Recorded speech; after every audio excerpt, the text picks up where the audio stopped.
Mais notícias do MMA. É bomba atrás de bomba e Jon Jones segue decepcionando porque agora ele critica o cinturão interino do peso pesado do UFC de quem? Tom Aspinall. Lá na Sportsnet, ele disse isso. O cinturão interino não deveria ter sido criado, em primeiro lugar. A única razão pela qual houve uma luta pelo cinturão interino foi porque eu me machuquei. E o UFC precisava manter a importância daquele evento no Madison Square Garden. Mas Pavlovich e Aspinall não deveriam ter lutado pelo cinturão interino.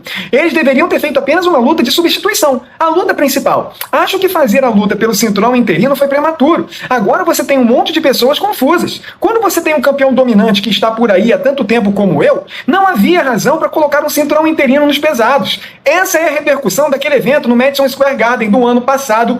O Jon Jones é, assim, inacreditável. Ele é um veterano do MMA, sabe como funciona o UFC e, óbvio que o cinturão interino é criado para manter a divisão em movimento. Jon Jones, que, se ele está reclamando, ele tem que lembrar que foi o culpado disso. Porque a luta que tinha que liderar aquele evento em novembro do ano passado era justamente essa, dele com o Steve Miocic. Mas ele sofreu uma lesão no ombro gravíssima que o impediu de lutar por um ano.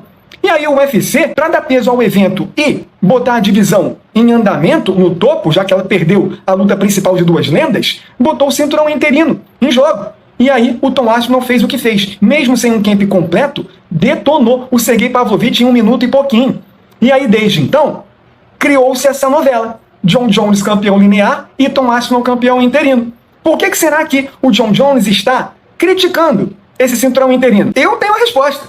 Para mim, é porque ele está justamente nas mãos do lutador que o Jon Jones não quer enfrentar. Tom Aspinall. Simples assim. O Jon Jones, com seus problemas, já viu inclusive o UFC tirar o cinturão dos meio pesados dele. E aí depois ele conseguiu reconquistar. Então, o que o UFC fez não é nada demais, é algo comum. Mas o Jon Jones está com essa fixação de não enfrentar o Tom Aspinall, que ele, sempre que puder, vai criticar, vai minimizar tudo que vem do outro. E aqui é o cinturão interino, porque fazendo isso, o Jon Jones bota a importância desse objeto lá para baixo e aí se livra desse compromisso que é uma tradição do campeão linear enfrentar o campeão interino. Sempre foi assim, mas o Jon Jones quer mudar essa regra e vai conseguir pelo visto. Charles do Bronx falou com muita confiança sobre essa revanche contra o Michael Chandler lá pro Countdown. Tá dando gosto de ver o Charles do Bronx, hein? Preparadíssimo. Com certeza Michael Chandler é um problema gigante, é um cara explosivo, anda muito pra frente, é um verdadeiro caçador. Sou muito mais perigoso em pé e no chão. Tenho certeza que Chandler virá com muito mais sede para poder mostrar que pode me vencer. Com todo o respeito do mundo, eu acho isso. Por isso o resultado será o mesmo, no final meu braço será levantado.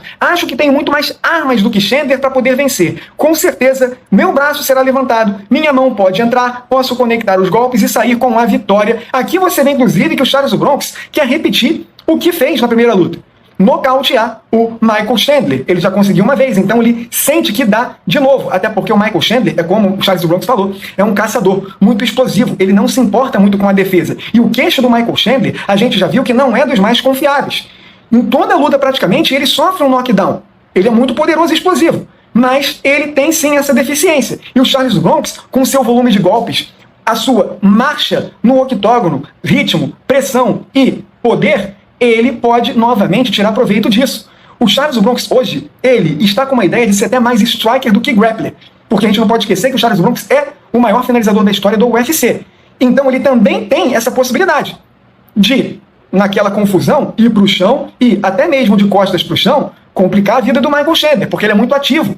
Mas o Charles do Bronx está tão afiado em pé que hoje ele prefere até definir suas lutas nessa área. E como ele é um lutador maior do que o Chandler, ele está muito confiante de que vai vencer de novo. Eu acho que ele respeita o Chandler porque ele sabe do que o americano é capaz, mas ele também está convicto de que está muito bem para essa luta e ele tem sim armas para vencer tanto em pé quanto no chão. Veremos se ele vai conseguir, mas eu acho que esse é o espírito shootbox. Não dá para esperar outra coisa do Charles do Bronx. Qualquer outra coisa, aí sim, seria chocante. Carlos Prates abraçou esse status de lutador revelação de 2024. Lá na coletiva de imprensa do UFC, o brasileiro disse isso aqui. São 4 lutas em 10 meses, 4 bônus de performance. Acho que sim, sou o lutador mais ativo do UFC. Acho que ninguém fez 4 lutas em 10 meses nesse ano. O Carlos Prates, pra mim, se a gente pegar a temporada do UFC indo de janeiro para dezembro, eu já falei antes e repito, o Carlos Prates seria o meu voto de revelação do ano. Mas aquele Oscar do MMA é uma data completamente diferente. Você vê que ele nem está concorrendo para a revelação do ano nesse prêmio. O que para mim é uma bobagem. Essa sequência do Carlos Prates para mim é matadora.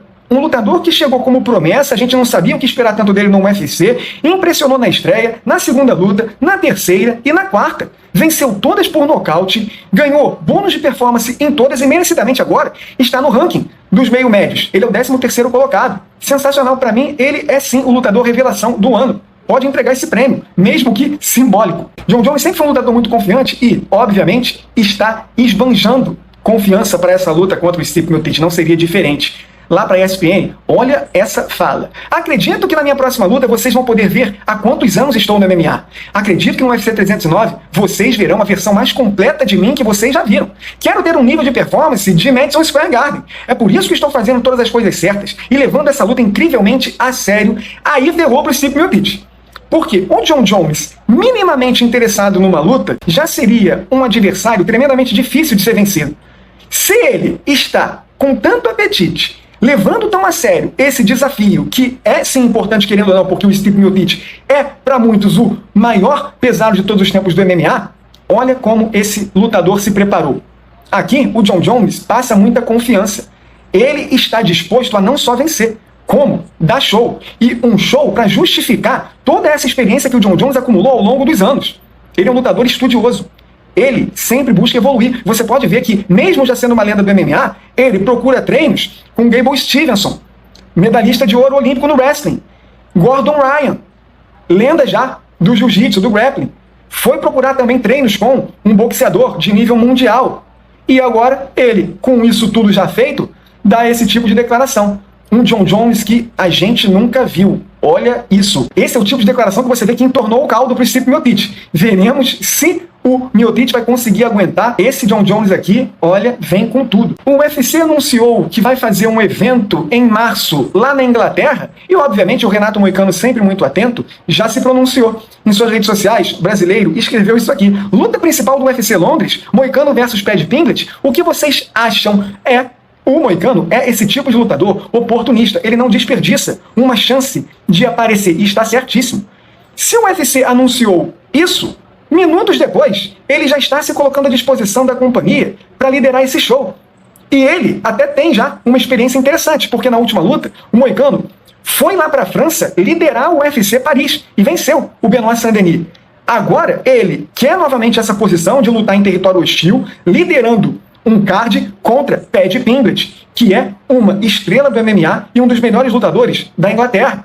Foi muito bem o Renato Moicano e não é de se surpreender, porque ele já vem tretando, até agora de forma amistosa, com o Paddy Pimblett, e o Paddy Pimblett também mostrou interesse nessa luta. E, sinceramente, se o Renato Moicano foi capaz de fazer com o Benoit Saint-Denis o que ele fez na França, eu acho que contra o Paddy Pimblett na Inglaterra, o brasileiro até pode ter um caminho mais fácil. Acho que o pior, inclusive, já passou. Sean Strickland está dando um jeito, de perder esse title shot no peso médio. Olha o que ele falou em suas redes sociais. Não vou lutar na Austrália. Estamos pensando em Las Vegas em março. Adoro os australianos, mas não acho que o governo de lá goste de mim, o que considero um elogio. O discurso de ódio não é real e sempre falarei pelos meus amigos cangurus.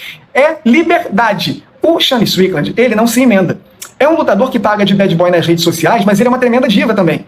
Por quê? É um chororô danado. Ele até agora não aceitou aquela derrota para o Dricus du Plessis no Canadá, e eu acho também que ele tem o direito de reclamar, mas dizer que perdeu o cinturão porque o governo canadense não gostou de suas declarações e de sua postura é um absurdo. Então ele não assume a responsabilidade por suas falas e comportamento. Pode reclamar sendo o resultado, mas culpando a falta de profissionalismo e de entendimento dos juízes laterais. Dizer que o governo do país mandou o UFC dar esse resultado para o Dricus du Plessis, meu Deus, e aqui ele faz de novo. Falando que não vai lutar na Austrália porque o governo de lá não gosta dele e de sua posição. Sendo que o Dricus du Plessis nem australiano é. Ele é sul-africano. O que tem uma coisa a ver com a outra? E outra, o Sean Strickland, ele agora é desafiante. E ele não tem a sua posição confirmada pelo UFC. Então não é para ele ficar divando, falando onde e quando o campeão Dricus du Plessis tem que lutar. Ele tem que aceitar. E se ficar falando, fazendo esse bico, dando esse piti, ele vai perder esse title shot pro Khamzat Chimaev. Anotem aí.